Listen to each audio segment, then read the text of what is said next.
Welcome back to the Constitutionals Podcast. I'm your host, Chad White. If you didn't know, this is the premier podcast for the website, cpluscomedy.com. Like I just said, it's a website. Go there. Welcome back in as I move the mic closer to my face.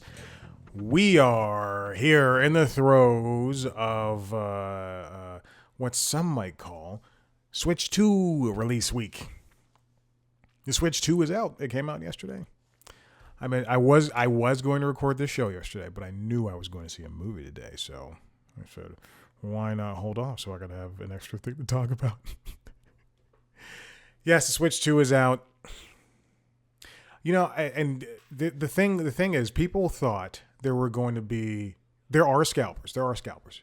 I've seen them on Facebook Marketplace already. $750, I can wait. If I had $500, I guarantee you, I could go to Target next week or Best Buy or Walmart. I could go physically into a store, probably even today, and walk right up and go, I want to Switch 2. They give it to me. But that's ridiculous that people are scalping. And God, all I want to do is just report every single one I see. No one should buy from scalpers, ever. I don't care. Anyway, this shirt smells amazing. I'll get to why I wear this Peloton shirt in a second. But the Switch 2 is out. I think people should. Well, the thing is, 5 years ago or 4 years ago, when the PlayStation 5 and the Xbox Series X came out, was that in the middle of the pandemic? Anyway, I think that was in the middle of the pandemic. Anyway, I was able to buy them both months after they came out, when they were in short demand, legally, by buying the Xbox. I got it from Walmart, and the PlayStation, I believe I got that one from Target. But I was able just to wait, and I got lucky, and I did the online things where I think Walmart was not a raffle, but you had to sign up for Walmart Plus. I signed up for a trial, and then that made you eligible to buy online. But the whole point is, what I'm saying is, it is 2025. You do not need this thing. The Switch 2 is great. It's a wonderful, powerful device. Where it probably should have been 5 years ago. Yes, it can. There's an update for Pokemon Scarlet and Violet, where it finally runs at a decent clip, and there's updates for all the other games around. For a lot of other games, right now there's one Switch 2 game, and then we have Donkey Kong coming out, I think, in a month. Donkey Kong Bonanza. You don't need this right now. You don't need this. It's like me wanting to get the strongest MacBook Pro, M4 Max Pro, or the highest computing available on a Windows computer. You don't need it. Just wait. Now, if you don't have a Switch, by all means. But if you do have a Switch, just hold on. Because also, in order to transfer everything over, you still need your Switch. They're still kind of in the Stone Age when it comes to saves and things of that nature. So if I had a Switch 2, I have to get the Switch 2, transfer everything from my original Switch, and then sell the Switch 1. But I think about this all the time. We have so many different ways to play video games, to watch movies, to watch TV shows, to do it all for, quite frankly, I'm not a fan of subscriptions, but for decent prices. If you really didn't want to spend $80 on games, you could just subscribe to PlayStation Plus, Game Pass, and get yourself an Epic account and a Steam account and a GOG account for your PC or your computing device. And then also subscribe to Nintendo Switch Online, or Nintendo Online, I don't know what they call it. And you could have access to truly 1,000 to 2,000 games. Really good ones, too. I just beat Clair Obscur Expedition 33. It was fantastic. It did feel like in that last hour, I beat on Sunday. It felt like in that last hour, they were just rushing you along. The story was great. There were probably two giant twists. And then I spent 25 hours total with that game over the course of a couple of weeks. It takes me a long time to beat games. But in the 24th hour, they're like, okay. And then and it's ending. It's going fast. Which ending do you want? You want this one or you want this one? Okay, we're done. And then the credits rolled, and I went, oh, that's it? Oh, my God. Anyway, I'm wearing this Peloton shirt because I'm in the middle of, what's it called? They have a program where 8 weeks straight they're doing power zone rides, endurance rides that range from 30 minutes to tomorrow's will be 90 minutes, tomorrow morning at 7 a.m. I'm excited. I already have my yoga class for after, and I already have my warm-up and my cool down. So I'm going to be I already work out every day pretty much for like 2 hours, but to sit on the bike for 2 hours straight is going to be insane. And it's going to be fun. Last week it was 75 minutes, and then I also planned to warm up and a cool down, and I did a 30-minute yoga class. Tomorrow I'll be doing 20 because I just don't have the time. But I did. Last week I watched a movie. It was Japanese. It was a Japanese action movie, and I don't remember what it was called. It wasn't Train to Busan. That definitely was not it. Was that it? Train to Busan? No, it wasn't Train to Busan. Okay. It was a Japanese train movie. No, it wasn't Bullet Train. It wasn't Bullet Train Explosion. Was it Korean? Yeah, it's Bullet Train Explosion. Wow. All right. Anyway, I watched that movie. It was 2 hours, and then my entire workout encompassed that 2 hour movie. So I'll have to find something that is 2.5 hours tomorrow, to where I could just like listen to the music, but also watch this movie in my peripheral. Anyway, I saw what was the first movie I saw this week? Friendship, starring Paul Rudd and Tim Robinson and Paul Rudd. It was a fantastic movie. It was insane. There's one other person in that movie at 3:05 p.m. And it was a woman, I would say roughly in her maybe late 60s, but definitely she was older. She had white hair, and she moved like an older woman. I'll say that much. And there was a point I walked in there at like the movie started at 3:05. I walked in at 3:10 because I don't want to see trailers. But also I saw it not at AMC. I saw it at Landmark Theaters, and they have less trailers and commercials. So I knew for a fact that I'd get there basically on time. But I walked in, and she had probably just gotten in herself, and she had this giant bucket of popcorn, and she was not sitting, standing in the middle of all the seats, standing at center seat and just watching trailers, just like standing and eating popcorn. And I went, oh, this is gonna be fun. She sat down. I sat in my aisle seat, several rows back, and we enjoyed that. We watched the movie. I heard her laughing at points, and I went, she knows. This is her type of movie. We are one and the same, kindred spirits. It was an excellent movie, and I'm so glad I went to go see it. I think I went on Tuesday. I think that was like one of the last days it was going to be, at least not widely available, because it wasn't like widely available, but in a theater.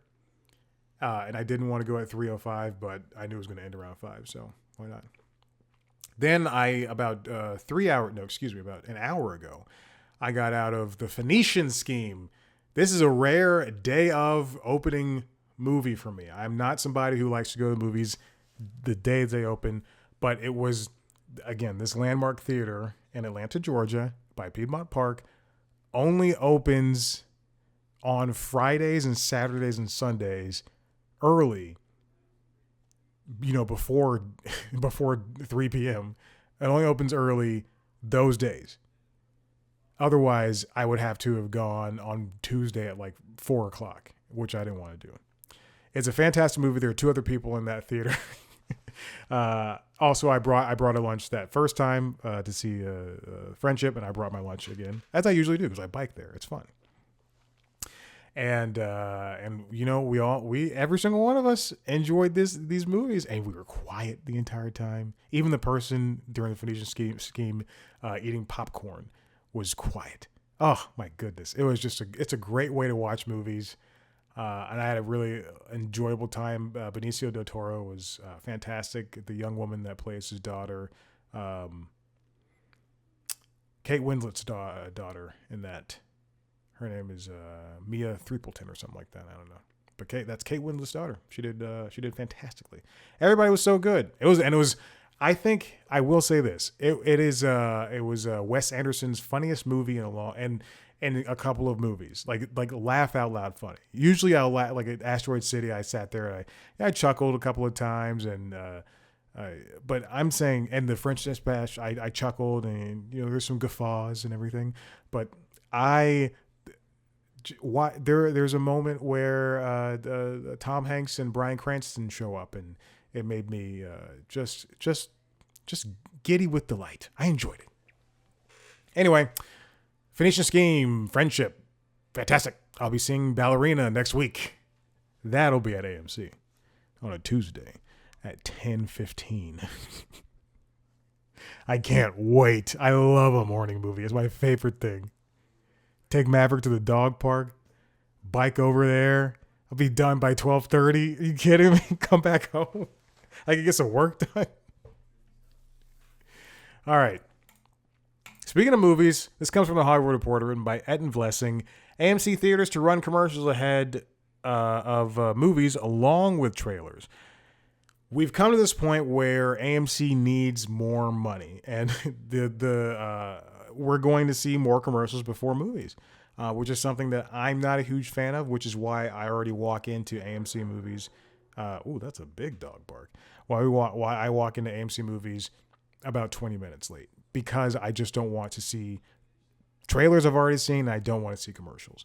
AMC has agreed to show pre-show advertising before features begin as a part of a new deal with the National Cinema Media, the Hollywood Reporter has confirmed. Starting on July 1st, AMC will run a platinum spot with pre-movie commercials alongside traditional film trailers that play for its audiences. And AMC and NCM, the in-theater advertising company, will share revenues from the new pre-movie advertising window. I think this is obviously a detriment to the viewer. This is going to push some people away, but obviously if you are somebody who likes going to movies, this shouldn't be a giant factor as to why you don't show up anymore.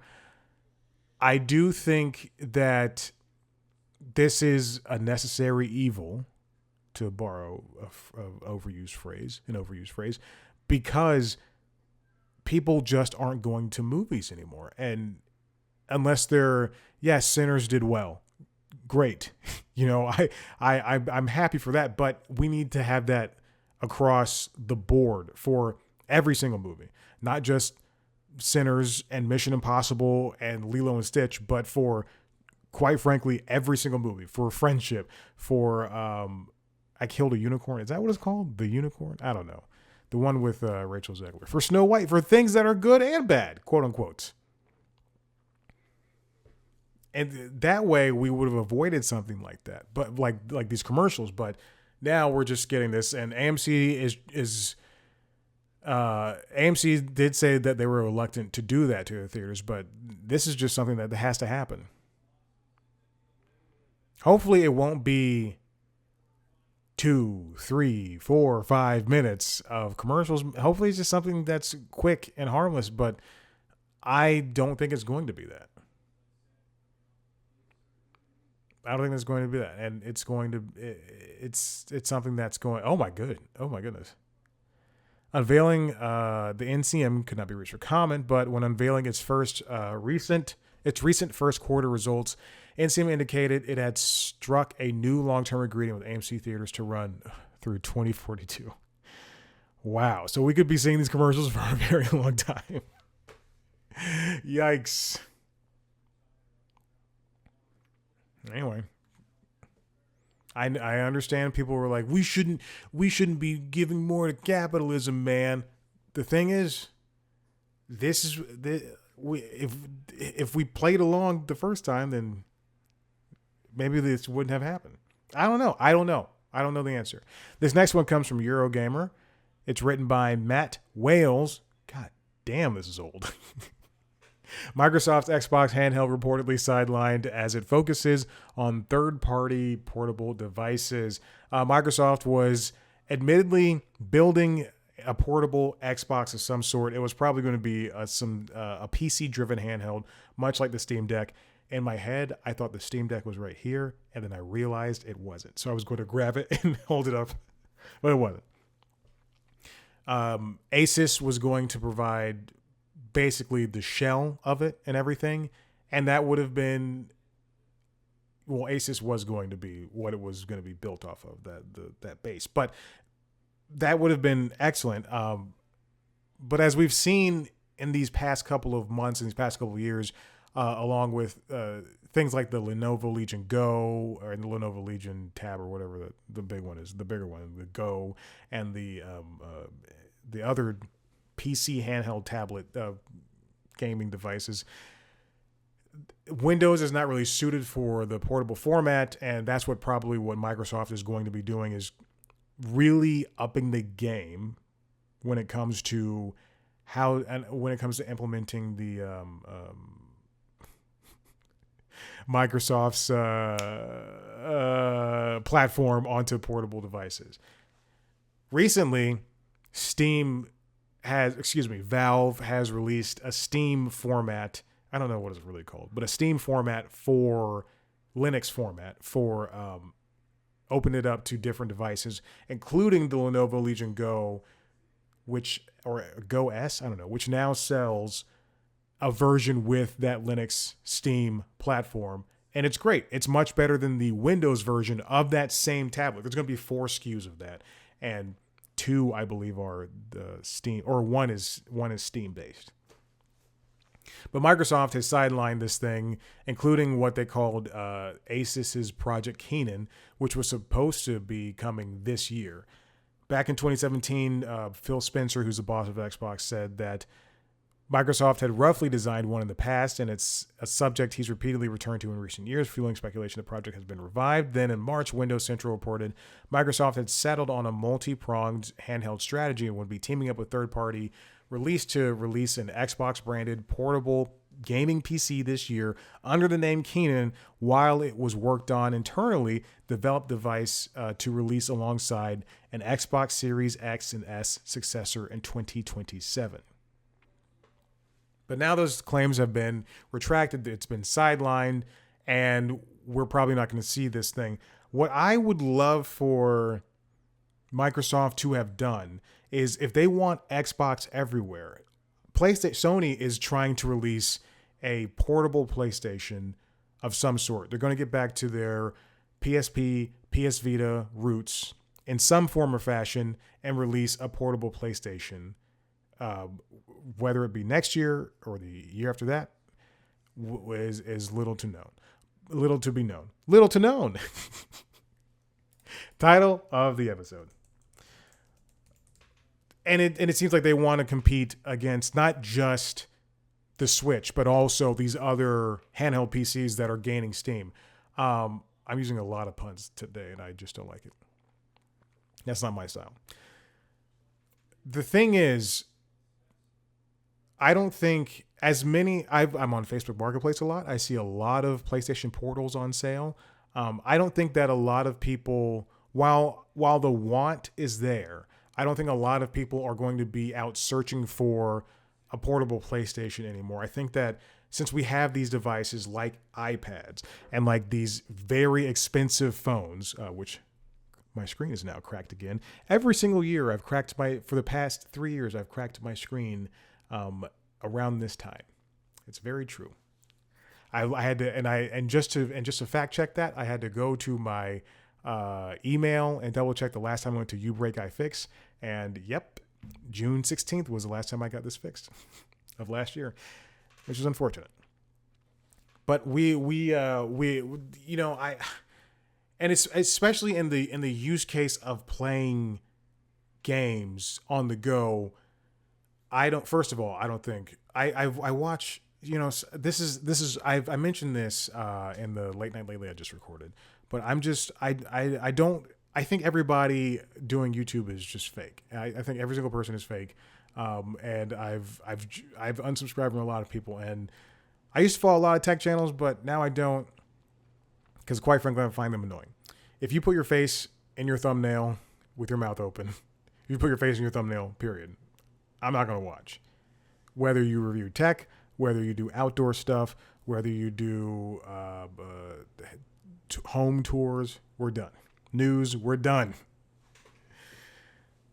So, but a lot of what these people have done is they do these everyday carry videos, whether they're a photographer, whether they're videographers, whether they're editors, whether they're tech people, whatever. They use everyday tech videos. And I just think you really carry all that shit with you. All of that shit. Like, you have an iPad, you have a computer, you have your phone, you have 3 pairs of headphones, you've got a wallet, you've got a knife. Like, what is, you got more stuff. What is all this? It's crazy to me. Like, when I need downtime, I pull out my Ambernick portable device and I play SNES games. And then when I want to play something bigger, I pull out my Steam Deck. And then when I don't want to play Steam Deck games, I pull out my Switch. You don't need all of that. That's so stupid. Anyway,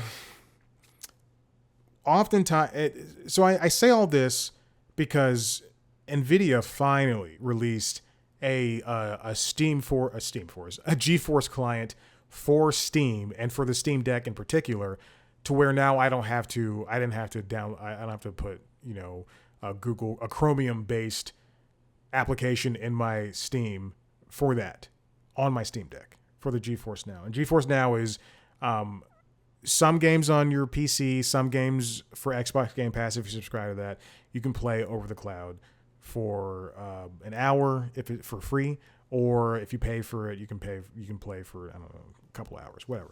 But it's free, and I enjoy playing Xbox games that way. And then I also have Chiaki for Steam Deck and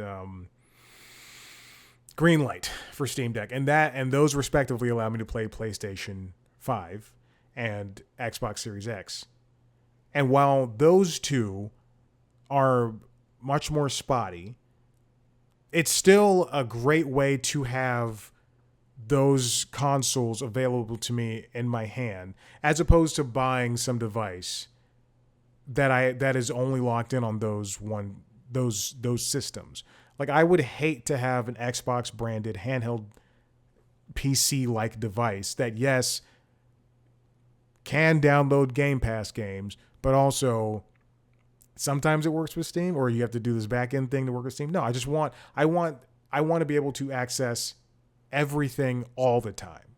And it would be so infinitely stupid if PlayStation tried to lock us into one spot. I'm not saying it's not worth it, in quotes, but Nintendo has the ability to do that versus Xbox and PlayStation, you don't. So we'll see what happens. Xbox's game showcase is coming on Sunday, June 8th, 6 p.m. UK time. So what is that, roughly 2 p.m. our time? I don't know time periods. It's been tough watching the French Open because sometimes I'll get home from the gym and the women will be done. And I'm like, what? Like, I wanted to watch that.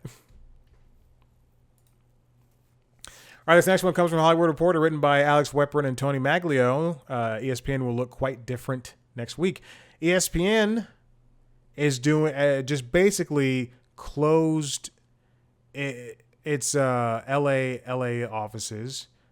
We've got this. Yeah, this is written, Jesus Christ, 2 weeks ago. ESPN looks different. There's no more Sports Center in LA.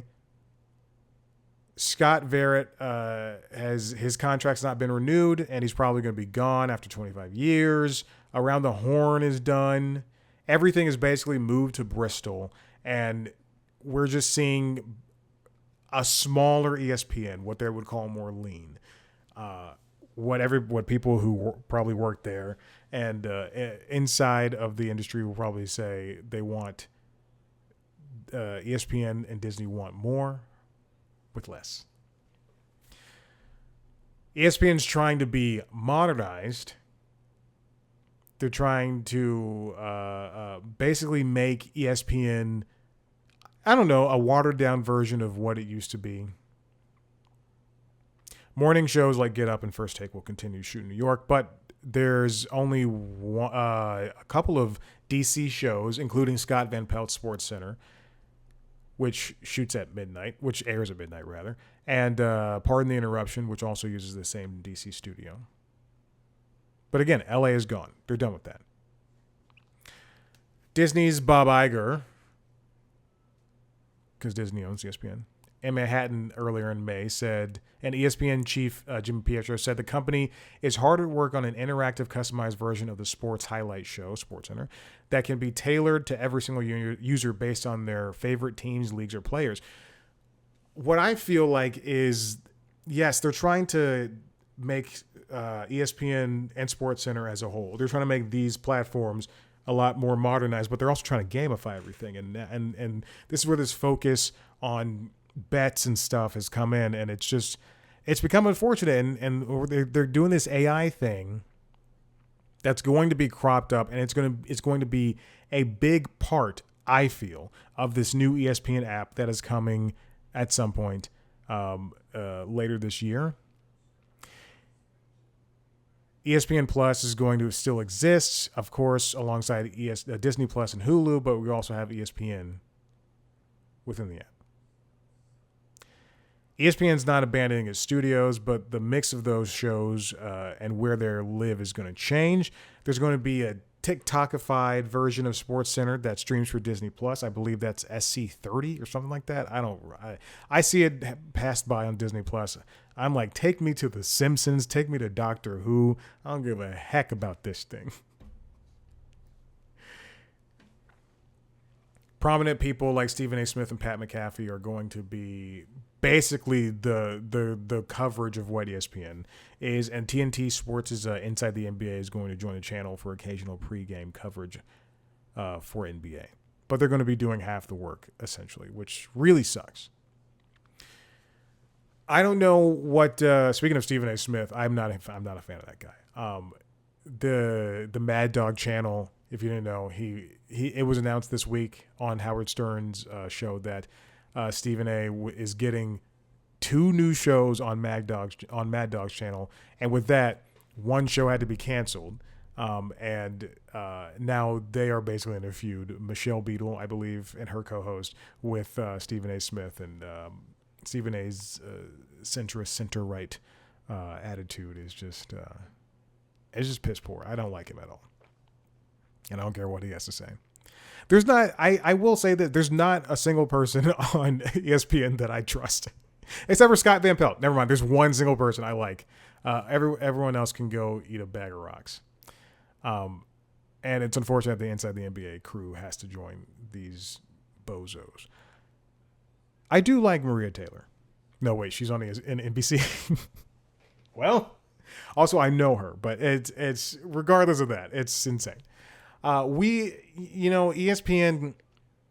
I feel like it's not too late. I feel like it is too much for ESPN to become a more modern version of what it wanted to be, or what it wants to be. This is a hard turn that is something that could push away viewers. When I scroll around, when I'm on my bike after the gym, and I'm scrolling around through news shows in the morning, I go from CBS Mornings to Today Show to CNN this morning because I used to work on that show, so I still watch it. I never watch Good Morning America because they're never on when I turn the channel to that channel. Also, all 3 anchors are never there at the same time. It's ridiculous. Anyway, I won't get into it. I do have problems with that show. And then Morning Joe and sometimes Squawk Box. But when I'm cycling through those shows and I see sports shows, I often see the Fox Sports shows, and they all kind of look the same.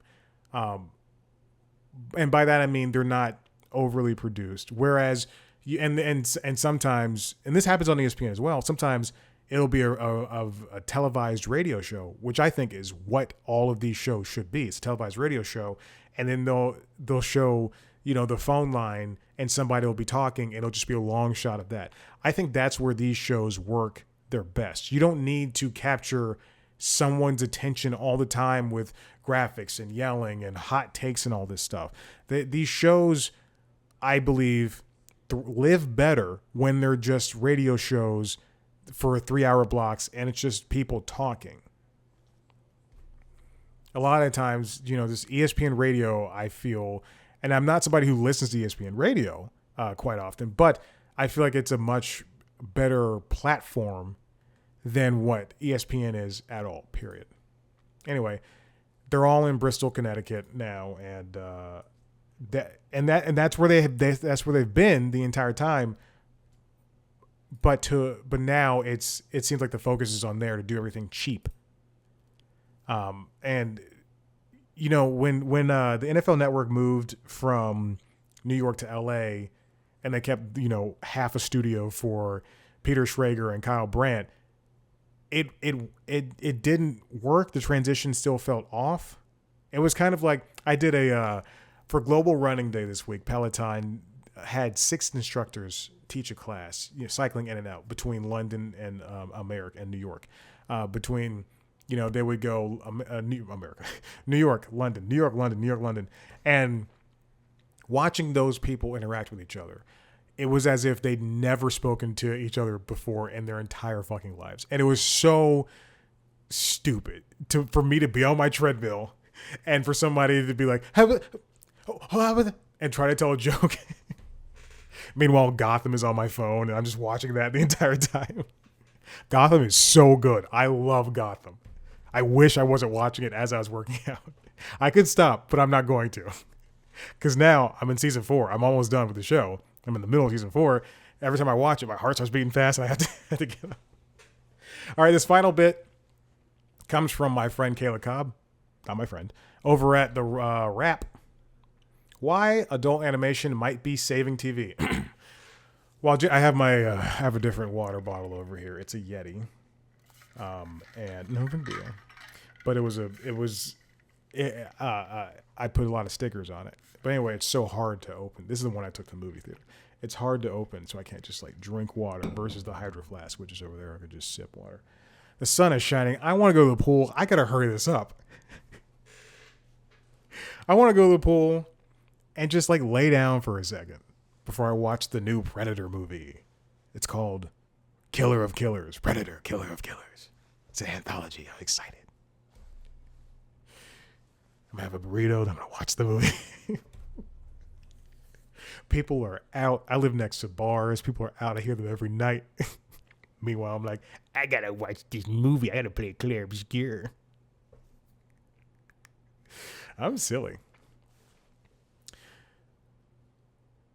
Now, Kayla, when writing about these adult animation shows, she's talking about not just everything that's on Fox, the animation domination, like Bob's Burgers, The Simpsons, and Family Guy, but she's also talking about stuff like Rick and Morty, stuff like, I was going to say Big Mouth, which just ended its 8-season run on Netflix. Don't tell me what happens. I know they grow up. I only watched 1 episode so far, up season 8. But these shows are so popular. If you look at shows like Family Guy and Bob's Burgers, and I mentioned this when they received their 4-season renewal, that those shows, Crapopolis and The Simpsons, those shows, American Dad and The Simpsons, people consistently watch those shows on Hulu or on Disney Plus, but mostly on Hulu all the time. If you look in the top shows or top search shows or top watch shows on Hulu, you will always see Family Guy. Why is that? It's because more or less these shows have a lot of episodes and also they're popular. The Simpsons has 36 seasons. And for some reason, there's not a title on Disney Plus, but whatever. South Park has 26 seasons, I think, something like that. Rick and Morty became one of the biggest titles in the world, jumping from increasing between 152%, starting at 152% between January 2020 and October 2023, according to Parrot Analytics, as Caleb reports here. That was probably due to the pandemic, but also people love Rick and Morty. South Park was purchased by Warner Brothers Discovery for streaming rights from Paramount for $500 million. That deal is going to end, obviously, in July, and we'll see, more than likely, we'll probably see South Park on both Max, HBO Max, and Paramount Plus. Also, Comedy Central renewed South Park through 2027 for $900 million. They put out one thing between them, and they Matt Stone, and Trey Parker are set to produce 14 specials exclusive for Paramount Plus. People love these shows, and they continually watch them. In the same way that, I don't know, people watch MCU movies. People watch that in the same way I watch Mission Impossible. I love Mission Impossible. I saw Final Reckoning. I enjoyed it. It was messy. I enjoyed it. What's going on between what's the difference between these shows and shows that just are on and people don't do that too? I mean, yeah, and yes, it's the idea that there are comfort shows. Yeah, I do love watching Friends and How I Met Your Mother and New Girl, but I don't watch them in the same way that shows like The Simpsons and Bob's Burgers and Family Guy are syndicated. The Simpsons movie made $536 million worldwide? Huh. That's crazy. They also have long viewership windows. While certain Adult Swim shows like Rick and Morty and Common Side Effects are appointment viewing for fans, shows that have been off the air for like years, including The Boondocks and Aqua Teen Hunger Force, still have really good streaming engagement. And which is so crazy to me, which is why would Max always, cycle their shows in and out? I would just I'm subscribing the way I'm subscribing to Max is via the Disney bundle. So I've dropped ESPN Plus. I brought everything together so I could do Hulu, Disney Plus, and Max. I feel like that's the best way to get it. Now, the only way to get 4K and Dolby Vision out of Max is not by going to the Disney Bundle Premium, which is $30 a month, and you get Hulu, Disney Plus, and Max, no commercials, but you only get Max HD, and while Disney Plus and Hulu will be Dolby Vision and 4K. The only way to get Max, HBO Max, with 4K Dolby Vision is by subscribing directly to them, by paying $20 directly to them instead of splitting it with Disney. It doesn't make sense that they won't do the same thing with their programming. Why not split? Hey, we have all of the Cartoon Network shows on here, but you can also watch some Cartoon Network shows on Hulu and on Tubi and on Pluto and these other platforms. But if you want to get every Cartoon Network show, then you also have to subscribe to us.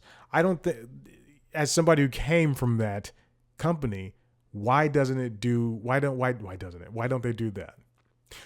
There's also merchandising. You can also have big merch. I see Rick and Morty shirts all over the place. In fact, I do believe I have one from the closet at Cartoon Network. I do have one in my closet right now, and I do think it is in a giveaway pile because I don't want.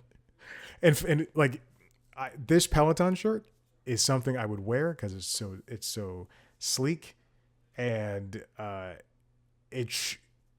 don't want to wear a big shirt with like cartoons on it or giant pictures. I just kind of want to wear a shirt. I just want to wear a plain shirt. That's it, like a cartoon character. I just want to wear a shirt and pants or shorts, whatever. Kayla Cobb also writes that it's an investment that is high risk, high rewards. It takes a long time to make these shows, but if you have a show like Rick and Morty, it can also pay off very much so in the long run. Scott Marder, who's a showrunner of Rick and Morty, said, "If your big achievement is you greenlit the new Simpsons, you might have done it 2 years ago. In that time, how many Nicole Kidman 8-episode murder shows are rolling over you?" Part of that relationship with a new show in animation and comedy, honestly, is patience and support. If you think about the road to success for Family Guy and Bob's Burgers, neither of those shows were overnight successes. They were always brilliant, but it took a while for them to get these iconic series, which is why you see Fox renewing a show like Universal Basic Guys or picking up a show for 2 seasons. More often than not, when they picked up that show 2 years ago or 3 years ago, they picked it up for 2 seasons initially. It's because it takes a long time to make shows.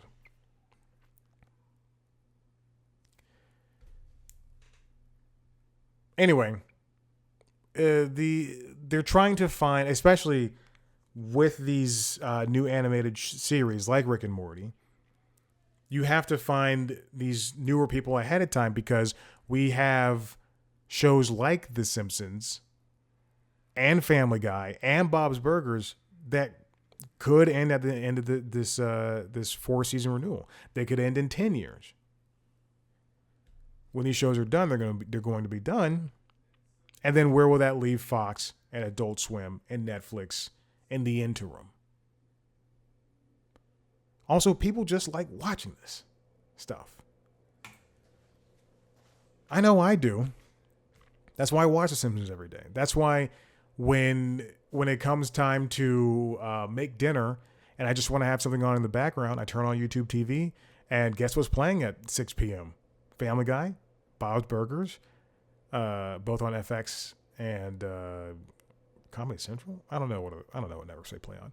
And then what's airing on Adult Swim, King of the Hill, American Dad, whatever. I'm just going to turn it on. Adult animation's the perfect thing. It's something that can be made endlessly. And if you do it right, it's going to affect your pocketbook by blowing. It's going to make it get you so rich. All right, listen, if you like what you heard here, head to the website, cpluscomedy.com, where you can see me talk to famous people sometimes. If you want to see me talk to famous people via video, go to youtube.com/cpluscomedy. And that's where you can do that. You can see a video version of this show, as well as a video version of the other shows, Late Night Lately, and which is the Late Night Show, and LinkedIn Logs, which is the Jobs podcast. Find those on youtube.com/cpluscomedy alongside the interview. Subscribe to all of those via your podcast provider, your podcatcher, whatever. Follow us on social media at Blue Sky, Instagram and TikTok at cpluscomedy, me at Chat Black White. Thank you so much for listening. We'll see you next time. Bye.